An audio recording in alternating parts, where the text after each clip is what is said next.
I wasn't expecting anyone that night, but when I opened the door and saw my neighbor standing there, eyes filled with something between fear and desire, I knew saying no was never an option. It was late enough that the world outside had gone silent. The kind of silence that presses against the walls of your room and makes even the smallest sound seem louder than it should be. My laptop was still open on the table, a half-written line glowing on the screen, but my head had been drifting closer to the pillow. That's when I heard it. 3 soft knocks, hesitant but deliberate. At first, I thought I imagined it. I sat there listening. The clock ticked faintly. Nothing else. I almost let myself believe it was just the old wood of the building shifting in the night. But then came another knock, slightly firmer this time, carrying a quiet persistence, as if someone wasn't going to leave until I answered. My chest tightened. Who could it be at this hour? The thought of my neighbor, Elena, flickered unbidden into my mind. She lived just across the hall, elegant, self-possessed, the kind of woman people looked at twice when she walked by. But she had her own life, her own world. Why would she be here, on my doorstep, past midnight? The air felt cooler when I rose from the couch. I crossed the room slowly, my bare feet making no sound against the floor. Another knock, gentler this time, came just as I touched the handle. I swallowed hard before pulling the door open. And there she was. Elena stood in the doorway, wrapped in a light cardigan that looked hastily thrown on. The hallway light caught the loose strands of her hair, framing her face in a soft, tired glow. Her arms were folded, not with defiance, but with the quiet defensiveness of someone carrying too much inside. Her eyes, dark, steady, and at the same time uncertain, met mine, and for a moment neither of us spoke. I noticed the faintest tremor in her breath, the way her lips parted as if she wanted to explain herself, but couldn't quite yet. Behind her, the building was silent, every door closed, every window dark. The world seemed to have folded itself into this single hallway, this single moment. "Sorry to wake you," she said finally, her voice low, almost fragile. But there was something beneath it, something that pulled me closer instead of letting me step back. I should have asked her what was wrong. I should have said something casual, something safe. Instead, all I could manage was a quiet, "It's okay." The truth was, nothing about this felt ordinary. My heartbeat was quick, too quick for such a small thing as answering a door. But it wasn't the knocking that unsettled me. It was the way she looked at me, like she was searching for something and refusing to leave without it. Her presence filled the doorway, not loud, not dramatic, but undeniable. And in that quiet hour, with the night pressing close around us, I knew she wouldn't have come unless she had nowhere else to go.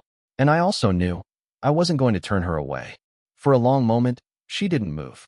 She just stood there, framed in the pale light of the hallway, her arms folded tightly against her chest. I could see the hesitation ripple across her face, as though she was rehearsing words she wasn't sure she had the courage to speak. Her eyes finally lifted to mine, and it was that look. Not her posture, not the cardigan slipping from one shoulder, not even the late hour, that unsettled me most. Her eyes were steady, but there was a rawness in them, a quiet urgency that carried more than words could. I stepped aside instinctively, though she hadn't asked to come in. Still, she stayed rooted to the floor, as though crossing the threshold required a decision she wasn't quite ready to make. "Elena, are you okay?" My voice came out softer than I expected, almost like I was afraid of breaking whatever fragile thing she was holding together. Her lips parted slightly, but her answer didn't come right away. Instead, she let out a shaky breath, the kind that seemed to carry hours of unspoken weight. When she finally spoke, her words were simple, barely above a whisper. I couldn't stay alone tonight." Something in the way she said it pressed against my chest, an ache I couldn't name. It wasn't dramatic or loud. It was honest, stripped bare of the control she usually carried so easily. The faint scent of her perfume reached me then, soft and familiar, though I'd never noticed it this strongly before. Maybe it was because the hallway was so still. Or maybe it was because my senses had narrowed to nothing but her. Her cardigan had slipped further down her shoulder, exposing a hint of skin that caught the yellow light. Not intentional, not deliberate, but my eyes lingered a heartbeat too long before I forced them back to her face. She noticed, I think, because her gaze faltered just slightly before steadying again. I didn't know what to say. A dozen questions flickered through my head. What happened? Who hurt you? Why me? But asking them felt wrong. She wasn't here for interrogation. She was here because she trusted me enough to knock when she could have stayed hidden in her own apartment. The silence stretched, but it wasn't empty. It was thick, heavy with things unsaid. I found myself leaning forward slightly, as though that closeness might somehow give her permission to let go. Her voice came again, lower now. I know it's late. I shouldn't have come. But, she stopped, biting down gently on her bottom lip, and for the first time I saw a flicker of something else in her eyes. Not just pain, something deeper, something that reached for me even if she couldn't admit it. And that was when I realized. She wasn't asking for explanations or even comfort. She was asking not to be turned away. So I nodded, slowly, almost as if I was agreeing to something bigger than the moment itself. Come in, I said quietly. Her shoulders lowered, just slightly, as if the weight she carried shifted the moment I spoke. She took a small step forward, brushing past me in the narrow doorway. For an instant, her arm grazed mine. Light, accidental, but enough to leave a trail of warmth. And just like that, the night changed. The door clicked softly behind her, shutting out the hallway light, and suddenly the quiet of my apartment wrapped around us both. Only the soft amber glow from the lamp in the corner lit the room, casting long shadows against the walls. For a moment, neither of us spoke. She stood just inside, arms still folded, eyes darting briefly toward the couch, then to the window, then back to the floor as though unsure if she should stay. I moved past her, slowly, giving her space, pretending to straighten the books piled on the coffee table just to calm the nervous beat of my chest. I wasn't sure why I felt nervous. She was my neighbor, someone I'd seen countless times in the hallway, exchanged polite words with, even carried groceries for. But tonight felt different. Tonight, there was no polite distance left between us. You can sit if you want, I said quietly, gesturing toward the couch. My voice sounded steadier than I felt. She hesitated, then gave a small nod. As she crossed the room, the faint brush of her cardigan against her jeans filled the silence in place of words. She lowered herself onto the couch slowly, carefully, like someone trying not to disturb the stillness. I sat at the far end, leaving space between us, but the air felt charged all the same. The distance wasn't enough to dull the presence of her, the faint perfume lingering around her, the warmth radiating across the short stretch of fabric between us. She glanced around the room, her eyes catching briefly on the stack of open notebooks, the glowing laptop screen, the coffee mug still half full. Then her gaze softened, and she gave a faint smile, though it didn't quite reach her eyes. "Were you working?" she asked. "Not really," I admitted. "Just distracting myself." Her smile faded, and for a moment she looked down at her hands, twisting her fingers together the way people do when they're searching for courage. Her silence said more than any explanation could. I wanted to ask her what had brought her here, what had unsettled her so deeply she couldn't stay alone. But instead, I stayed quiet. Sometimes questions feel like walls. Sometimes silence is an open door. She shifted slightly, adjusting her cardigan, and in the small movement her arm brushed against mine on the cushion between us. The touch was light, accidental, but my skin hummed where it had happened. She didn't move away, though. If anything, her body seemed to relax, her shoulders lowering, her breath evening out just a little. The lamplight caught the curve of her cheek as she turned slightly toward me, her hair falling softly forward.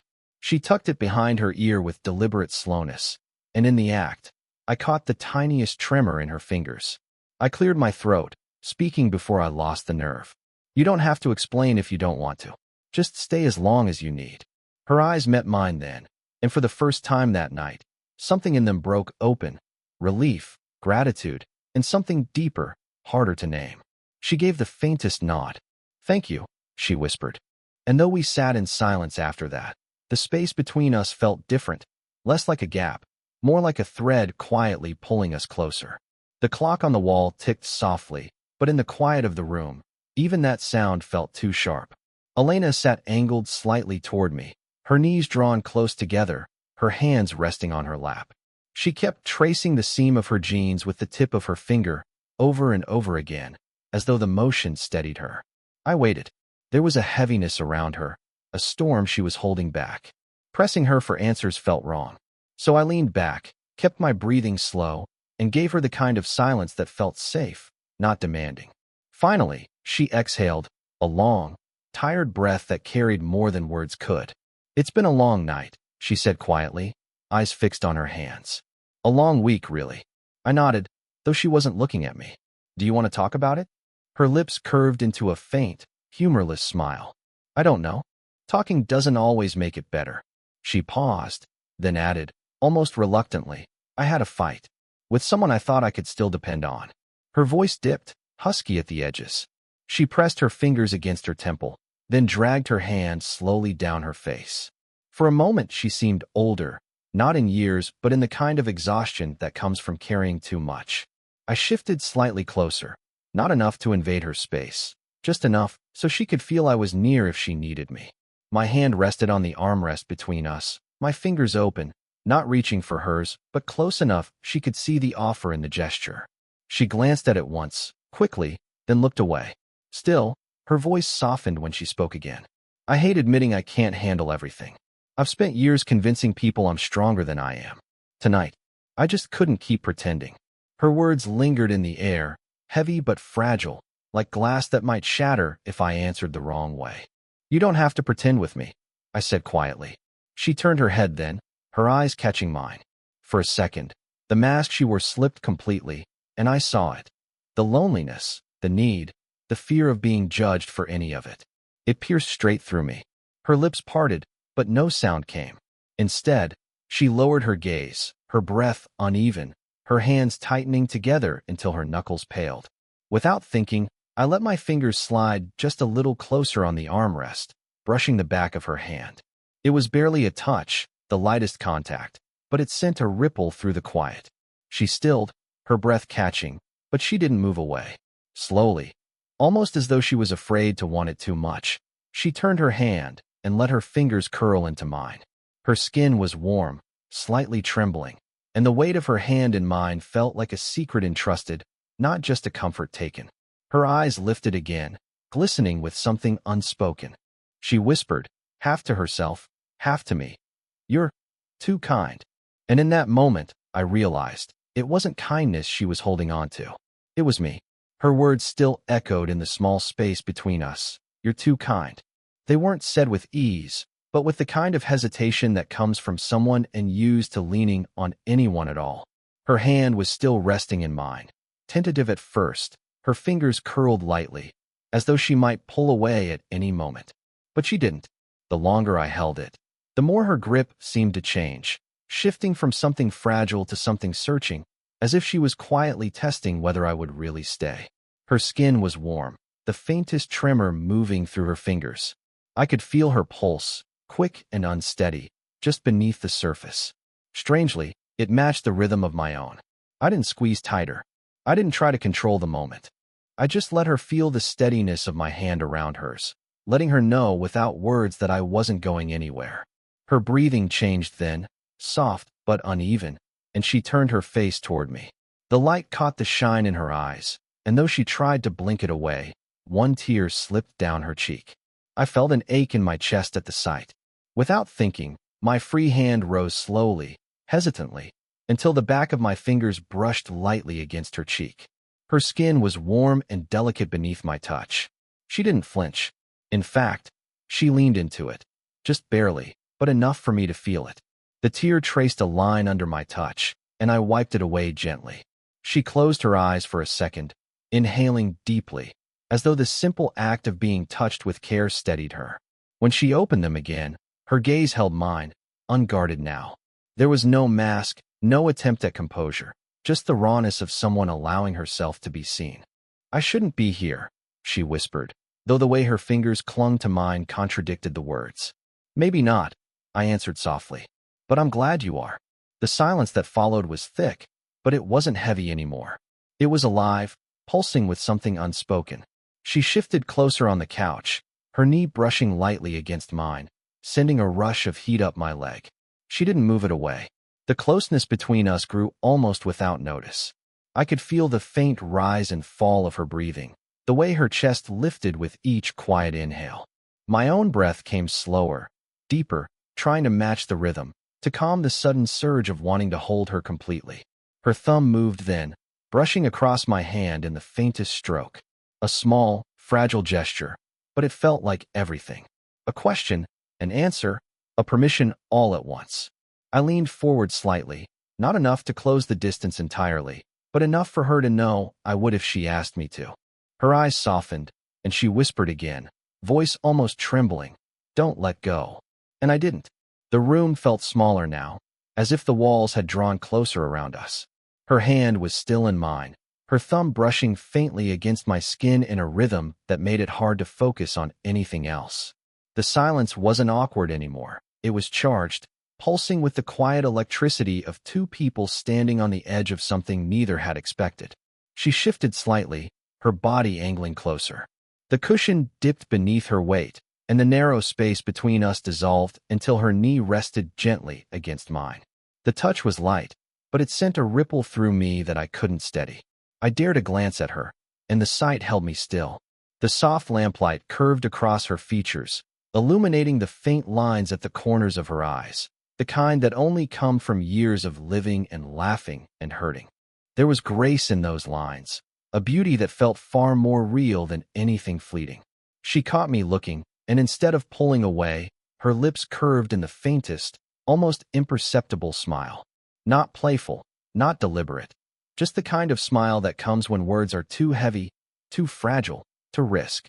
Her head tilted slightly, and then, as though it was the most natural thing in the world, she leaned into me. Her temple brushed my shoulder first, tentative, testing. When I didn't move, she let more of her weight rest there, until her cheek settled softly against my chest.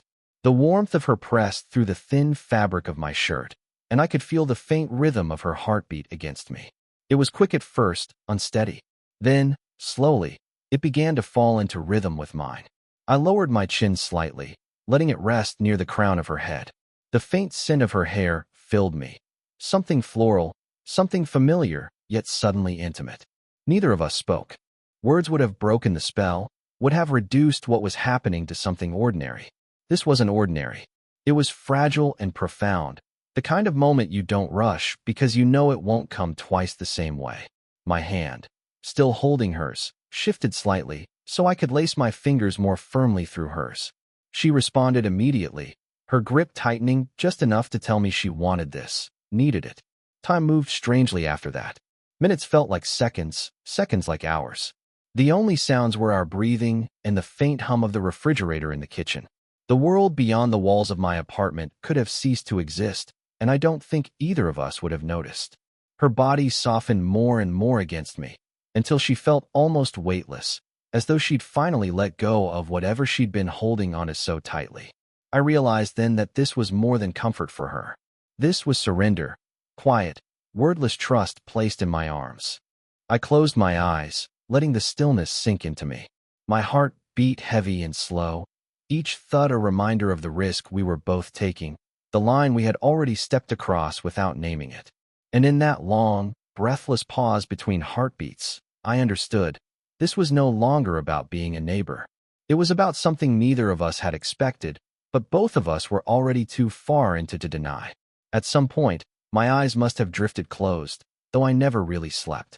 It was more like resting in the stillness, listening to the soft rhythm of her breathing against me, the warmth of her body leaning into mine. Time blurred into something unmeasured, something that belonged only to the two of us. When I opened my eyes again, the room was different. The lamp still glowed faintly, but a pale silver light was beginning to press through the curtains. Dawn had come quietly, almost shyly, casting the faintest glow across the floorboards. Elena stirred against me, her head shifting slightly on my chest. She blinked slowly, then sat up just enough to look at me. Her hair was a little tousled now, a few strands falling freely, but it only softened her face, made her look less guarded. For the first time since she'd knocked on my door, I saw no trace of tension in her. Her eyes lingered on mine, searching, as if trying to read what I might say or do. But I didn't move. I didn't break the silence. Sometimes the quiet says everything words can't. She drew in a soft breath, her hand still holding mine, fingers tangled firmly, as though she wasn't ready to let go. "I didn't mean to stay this long," she whispered, almost apologetically. I shook my head. "I'm glad you did." Her lips curved into a small smile at that, gentle, Genuine, the kind that reaches the eyes. She squeezed my hand, her thumb stroking lightly across my knuckles in a way that made my chest ache. For a moment, she looked toward the window, where the light of morning grew stronger, chasing the shadows from the corners of the room. "It's funny," she said quietly. "I thought I was bothering you, coming here so late. But right now, I can't remember the last time I felt this safe." The confession hung in the air, soft but heavy. I wanted to hold on to it, to keep it, because I knew it was more than she usually allowed herself to admit. I didn't try to answer with anything grand. I just tightened my grip around her hand and said, "Then don't forget how this feels." Her eyes came back to mine, steady now, no longer trembling. She nodded once, slowly, like she understood exactly what I meant. Eventually, she rose, though not quickly. She moved toward the door, her steps quiet, her cardigan slipping slightly from her shoulder again. I followed her, not wanting the moment to end but knowing it had to. At the doorway, she paused. Her hand rested lightly on the frame, her back still to me for a second, as though she was gathering her courage. Then she turned, her gaze soft but unwavering. "Thank you," she said.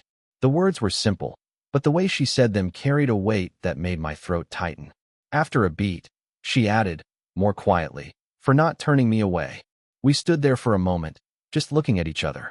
There was no need for promises, no declarations. The promise was already there, unspoken, written in the way she lingered, in the way my chest ached as I watched her. Finally, she stepped into the hallway.